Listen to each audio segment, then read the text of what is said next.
So I'm gonna transition into something else before we go. All right. So I want to get different perspectives from each one of you, which we've already been doing. But now something that you feel is very important, and Viema, I'll start with you. Something that's very important for a married woman, a newly married woman. What is some advice that you could give them and just speak some complete life into them? Okay, advice that I could give Look, she like, hold up. Everybody over here, we need it. Look, we all need it. I think it's important to just recognize that you both are not the finished product. I mean, that's it. Like, there's going to be a struggle as far as, you know, whether you're strong-willed, he's strong-willed, or, you know, I believe my way is right. No, I believe my way is right. And know that marriage, even though, yeah, you're married, yeah, you're now you're one flesh, but you're still on a journey to becoming one flesh.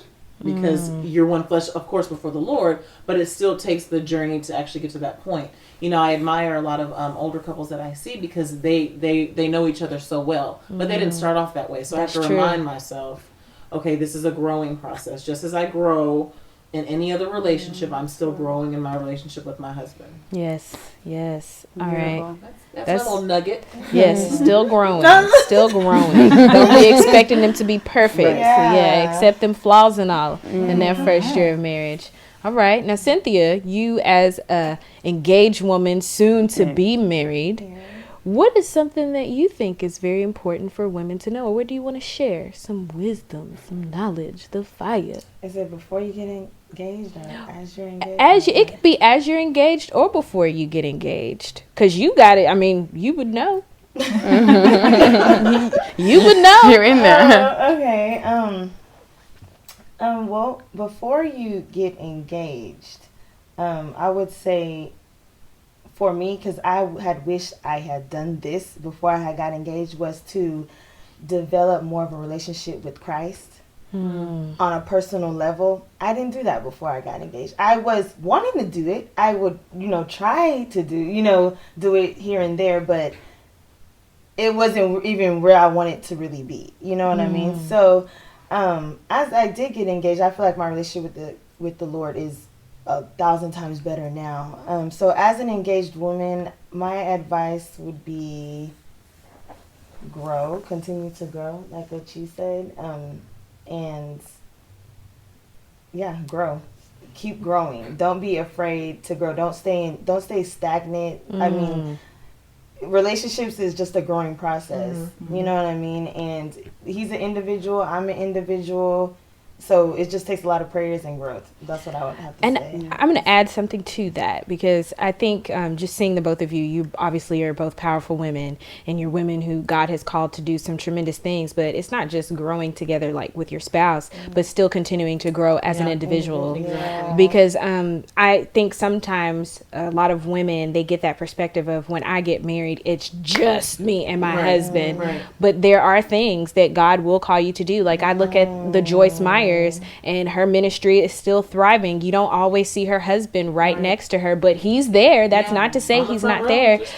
Someone like Priscilla Shirer, her ministry is thriving, and a lot of people don't see the behind the scene things that her husband does, but he helps her in that, but she's still growing as an individual. So I think growth, like you said, growth together and growth as an individual. Yeah. Now, Linda. Look, she looking like what advice do I have for the married? No, I'm just kidding. We're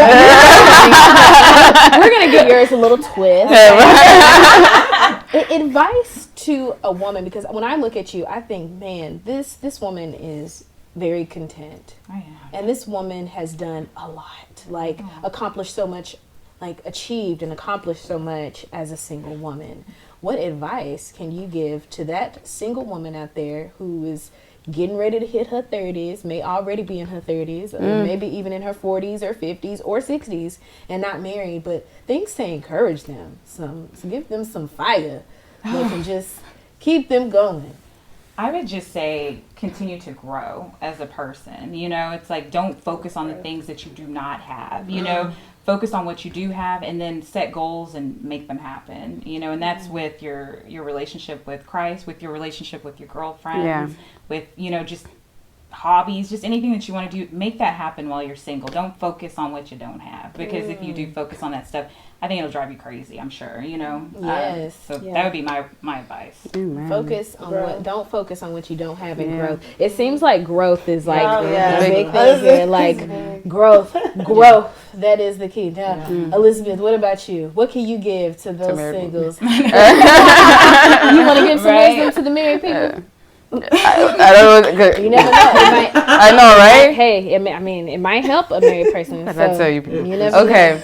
I mean, the only thing I can tell single people is find out why are you unhappy. I think that's the big thing. Find out why you're not happy and why are you afraid. I think that was a question that helped me. Like when I was so miserable in my singleness, I asked myself, what am I afraid of? Then I overcame that fear. Then it's like, okay, you really have to tell yourself, because they're so unhappy. Why are you unhappy? Because you're not married? Is that the solution to your problem? Really? Come on. Is it? Just sing it. Yeah, and then